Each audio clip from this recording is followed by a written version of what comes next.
Vast mountains, sparkling snow, and a stream moving slow as molasses. I go out into my Carinthia as a place to retreat. The crisp, cool air hits against my skin, chilling my little nose with every breath. The air is so pure that once you breathe it in, it takes the stress of life and the outside world away from you.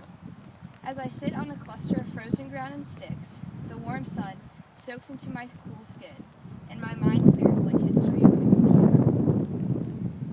The peace that my Carinthia brings me makes me, like Dillard, not so much learn how to live, as frankly to forget about it.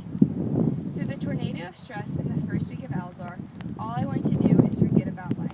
My flooded mind is drained of its log when I look out towards the river. The slow-moving dance on the water makes me instantly forget about home, stress, and worry. Walking out to get a better look, my feet feel the tight crunch of the snow. The small ice feathers floating on the water are so unaware of their vulnerability and the chaos of the world around them. They are focused on the moment. The ice particles, like the weasel in Dillard's piece, represent the way in which I wish I could live my life at the moment. I envy those little ice shards, like Dillard envies the weasel.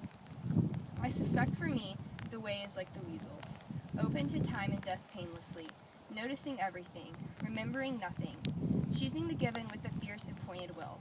For Dillard, the way she wants to live is like the weasel's, in a place where her mind can go blank, and where she can be in her wilderness. For me, my wilderness is my Carinthia. Staring at my ominous shadow that lurked above the river, my mind wandered to a darker place. What was I thinking? Leaving home for a whole semester. It all seemed so simple until I arrived. Did I set my expectations too high? What was I expecting? I walked through the compact snow back to my place on the frozen pile of sticks and dirt. Crunch, crunch, crunch until I sit. I close my eyes to absorb my new, fresh out of the blender life. It's just too much. New rules, new food, new people, and less me time. I feel like a child learning to walk. I came here to get a break from my reckless and busy life at home, but I feel more out of touch with life here. But then I realized, pausing for a moment to breathe in some fresh air, I'm having my me time here. It's just me and nature counteracting our emotions. I know it will get better, and I know I can get through this hard part. I don't need motivation from anything else but me and my surroundings. If I want to thrive, I must be my biggest motivator. I have built a sense of place in my Carinthia around this idea of motivation. When I go to my Carinthia, I motivate myself. The wilderness around me motivates me to put on a brave face and power through.